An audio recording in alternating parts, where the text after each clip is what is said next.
교수님 안녕하세요. 네, 안녕하세요.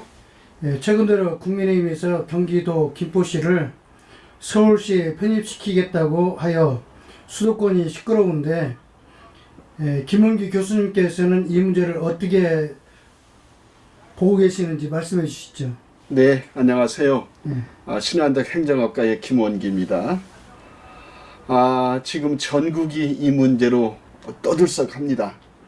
저는 한마디로 너무 성급하게 만들어진 정책이 아닌가 이렇게 생각하고 있습니다.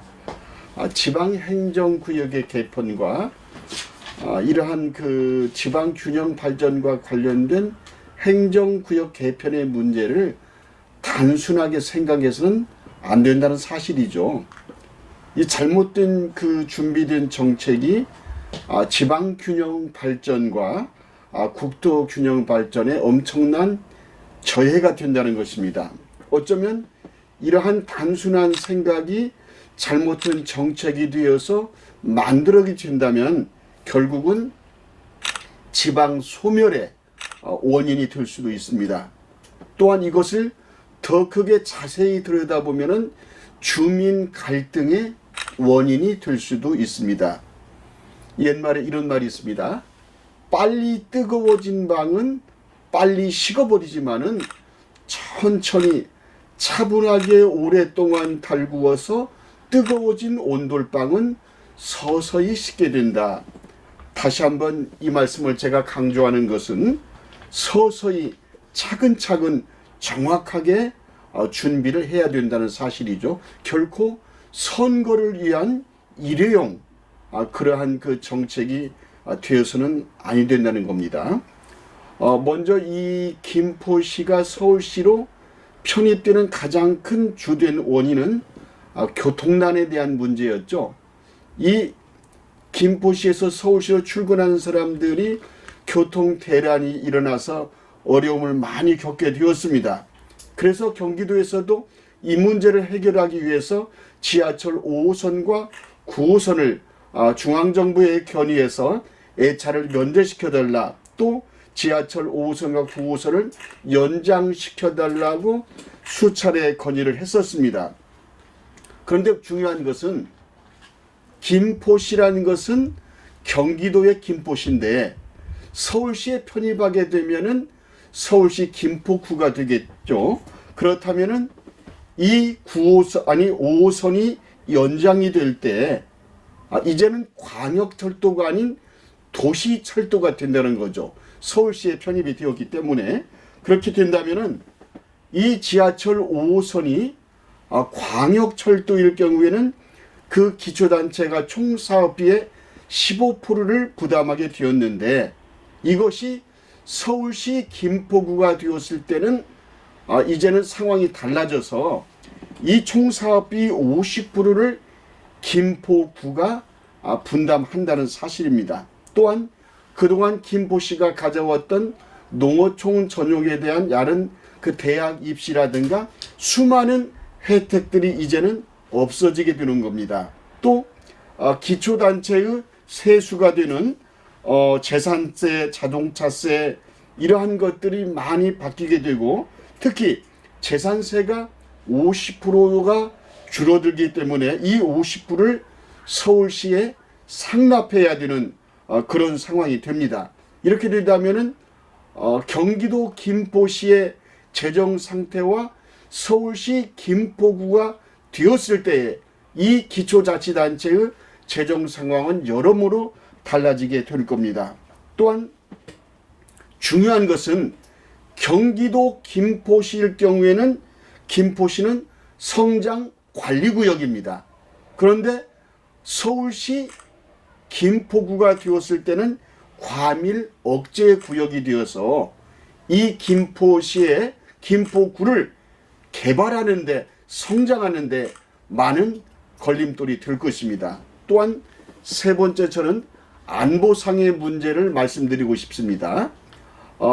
현재 서울시는 수도방위에 관한 업무 군 작전 계획에 의해서 수도를 지키기 위한 안보상의 군 작전이 계획되어 있는 걸로 알고 있습니다. 그렇지만 경기도 김포시일 경우에 해병 부대에 의해서 이 김포시는 접경 지역입니다.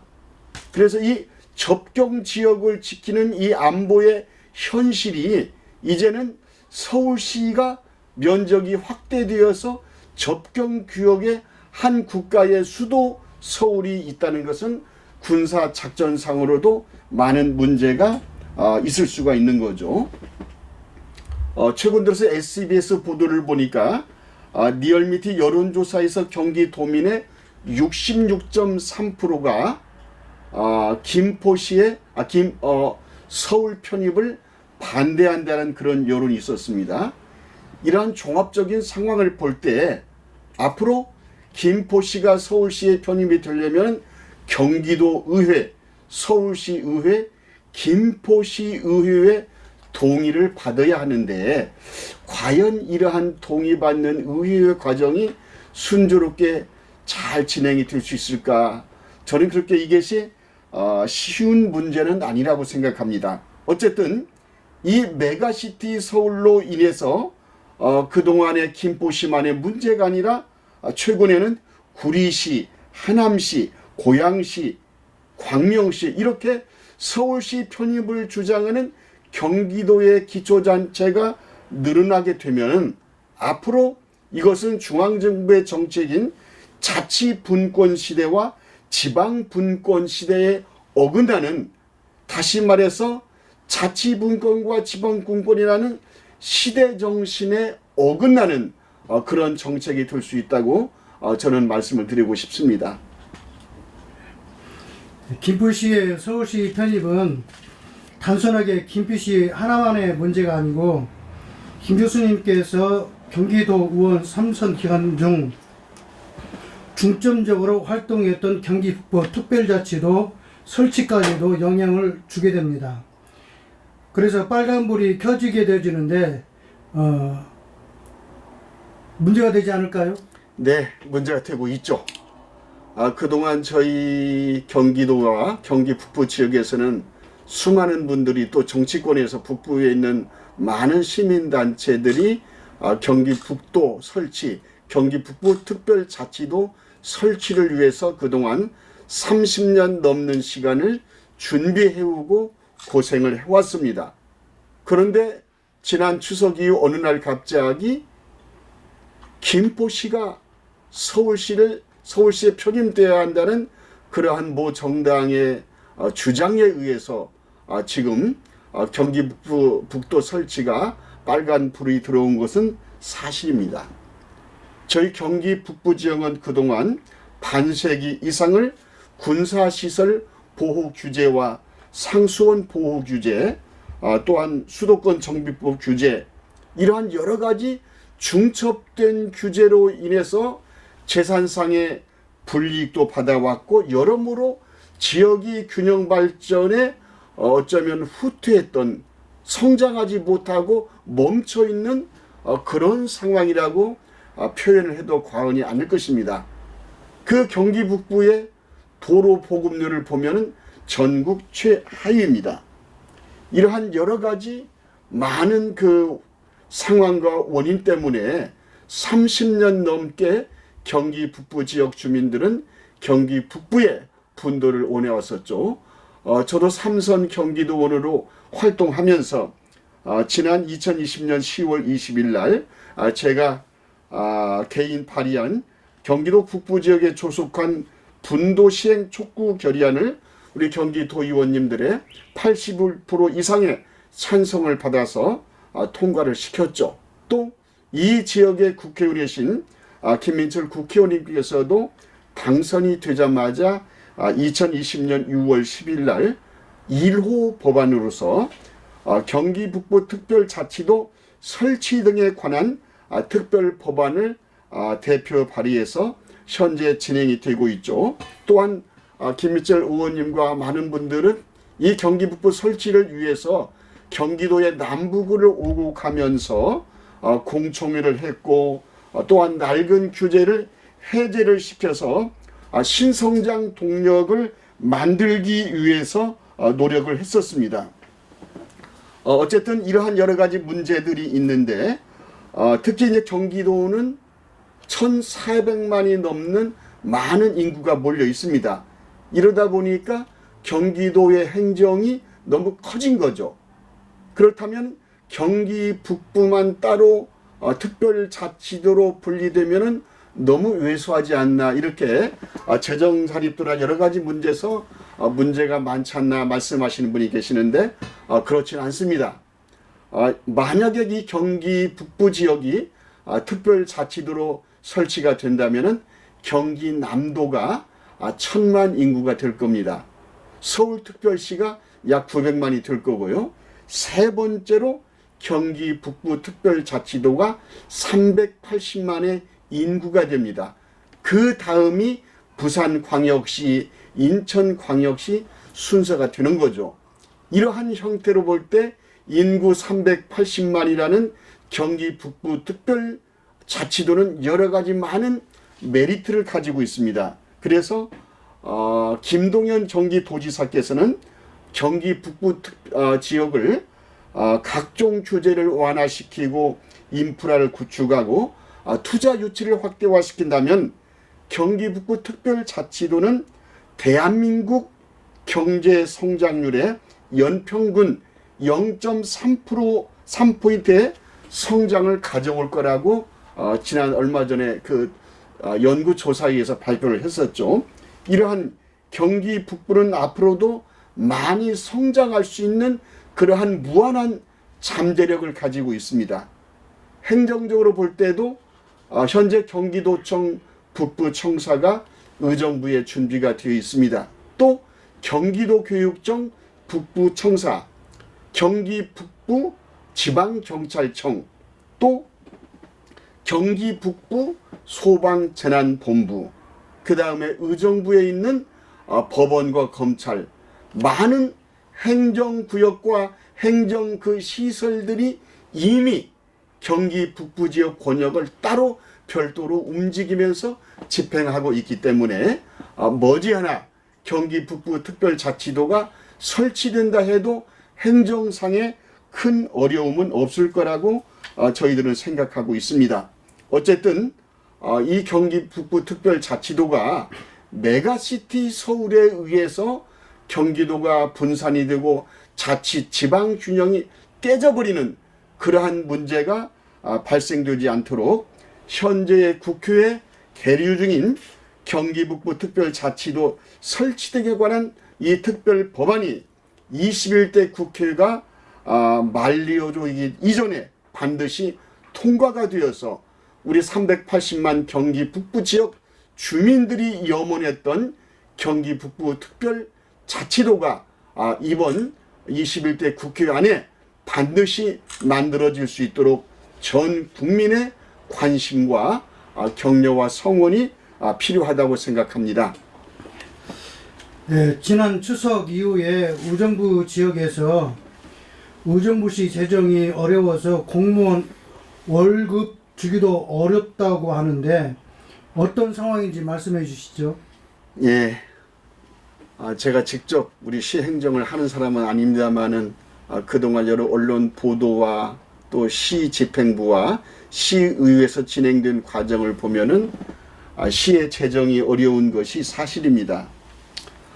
물론 가장 큰 근본적인 원인은 중앙정부의 지방교부세 삭감이 가장 큰 원인이라고 할 수 있습니다.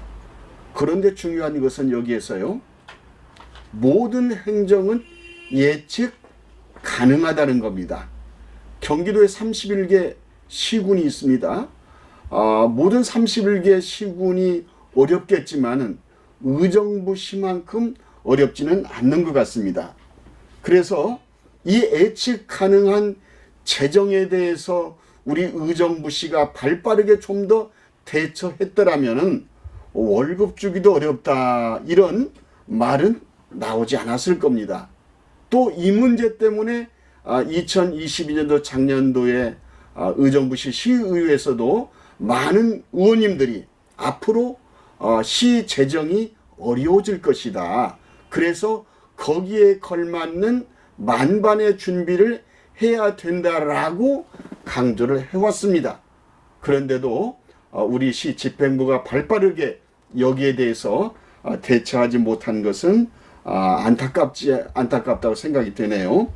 특히 이 중앙정부가 경기가 악화되고 법인세가 인하가 되고 부자 감세 등 여러 가지 그러한 종합적인 상황으로 볼 때 재정적으로 어려워질 것을 알고서 판단하고서 거기에 걸맞는 예산 편성을 하고 시의 예산을 집행해 나아가였어야 하는데 여기에 좀 많은 덜 성숙된 그런 예산 집행이 있었다고 생각하고 있습니다. 여기에는 우리 시의회와 시집행부가 좀 더 긴밀하게 협의하고 상의하고 또 우리 시민들과 함께 소통하는 행정을 했더라면은 우리 의정부 시민들이 이렇게 걱정하는 사태는 사전에 막지 않았을까 하는 그러한 그 아쉬움도 가져보고요.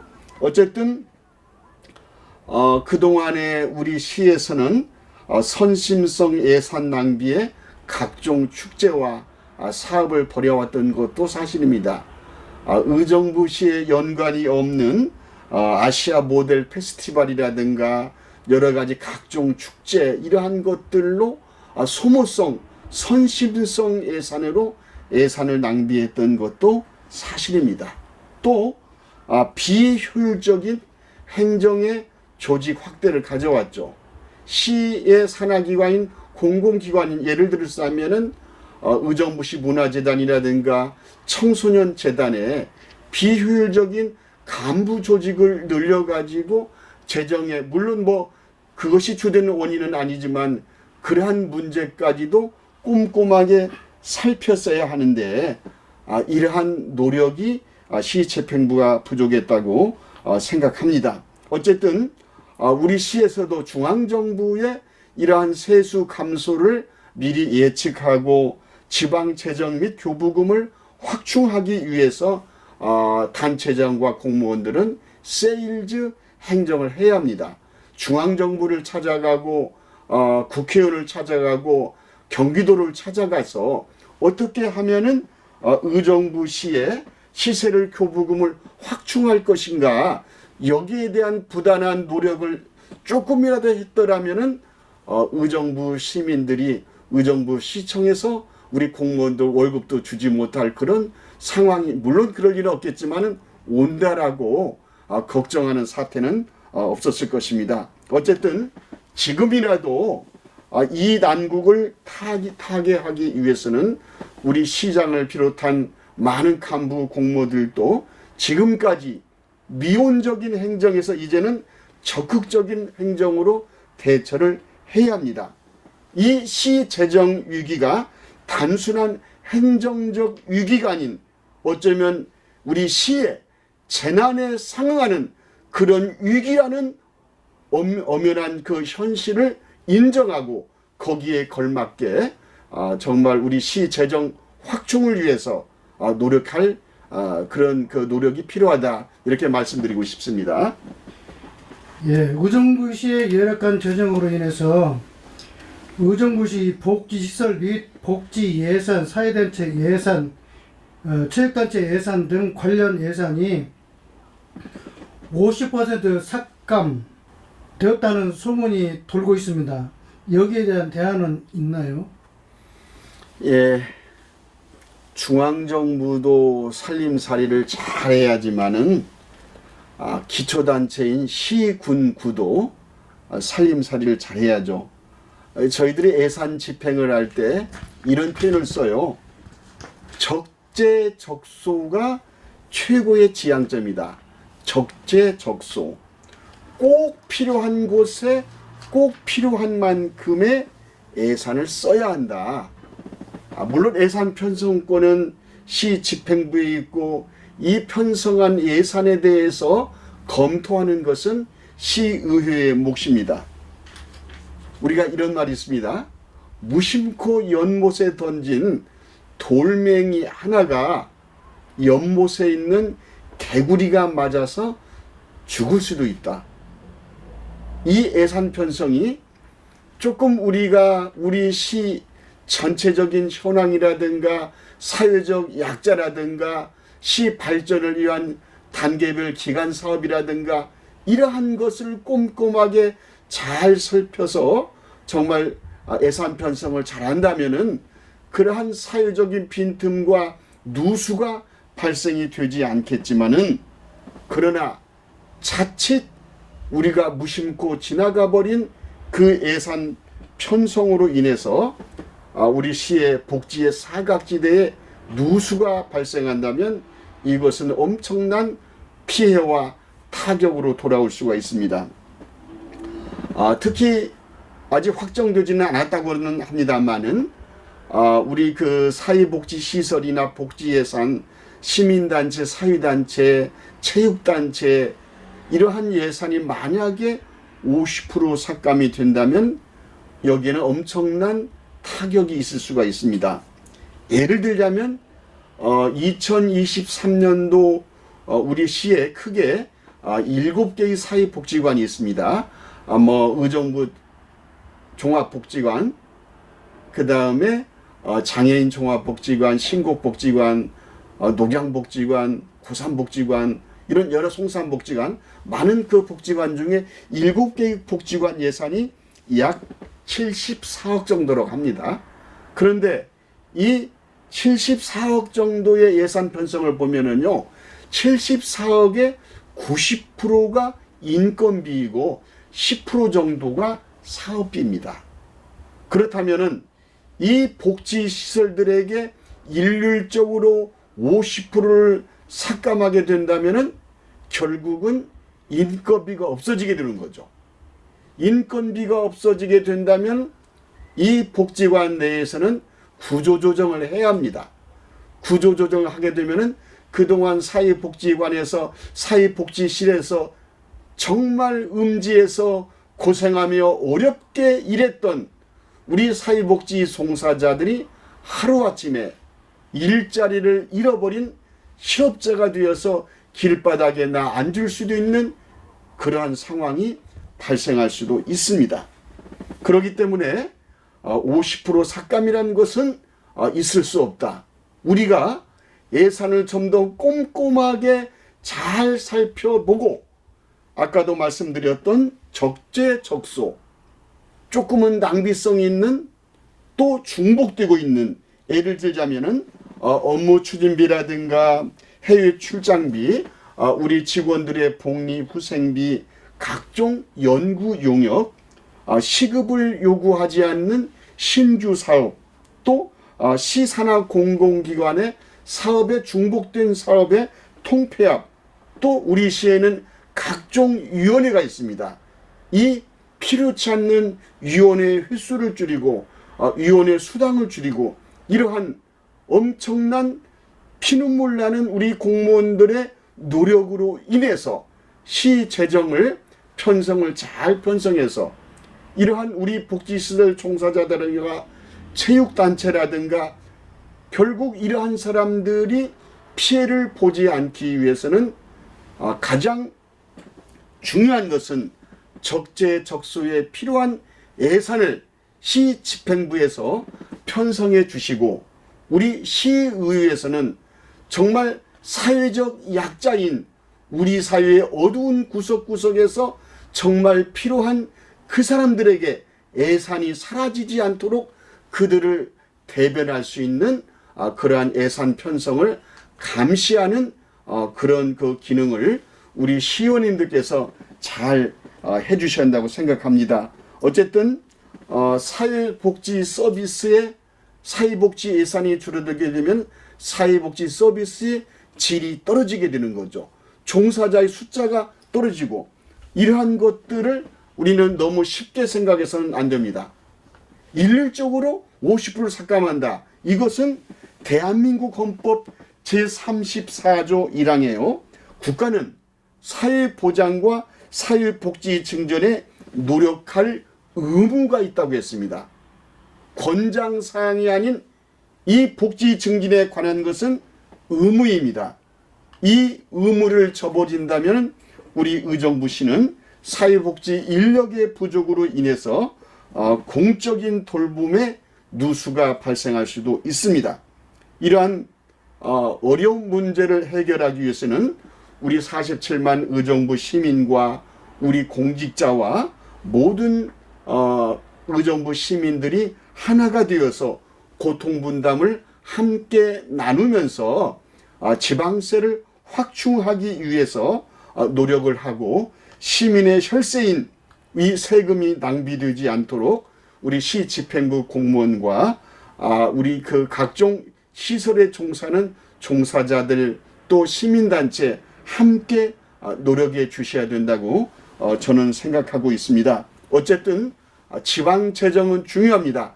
지방재정 특히 지방세 확충을 위해서 노력해 주시고 모든 세금이 적재적소에 잘 사용돼서 우리 어두운 그늘에 있는 사회적 약자들이 피해를 보지 않는 살림살이를 해주시기를 저는 당부드리고 싶습니다.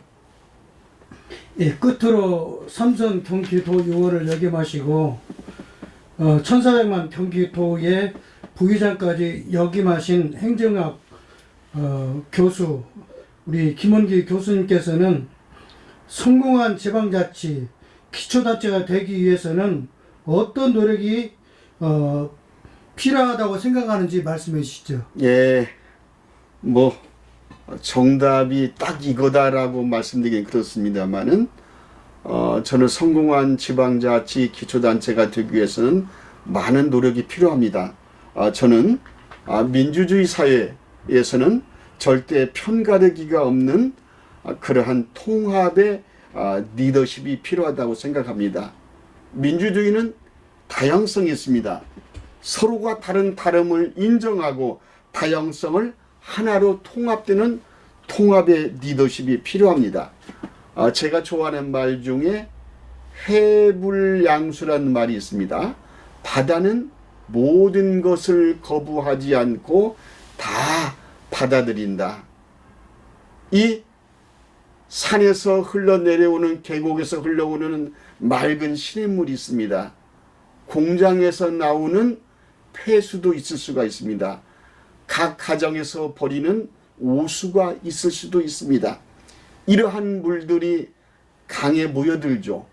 강에 모여든 이 물은 결국은 바다로 흘러가서 바다는 이 모든 물을 다 받아들여서 거르고 태풍을 통해서 파도를 통해서 다 오염된 것을 제거하고 깨끗하게 정화를 시켜서 이 물을 다시 인간에게 되돌려 주는 것처럼 우리의 행정과 우리 리더십이라는 것은 우리 시민들을 편가르기 하지 않고 다 포용하고 서로 통합하고 서로 대화하고 토론하면서 하나가 될 때에 이 지방자치단체는 저는 기초단체는 성공할 수 있다고 생각합니다.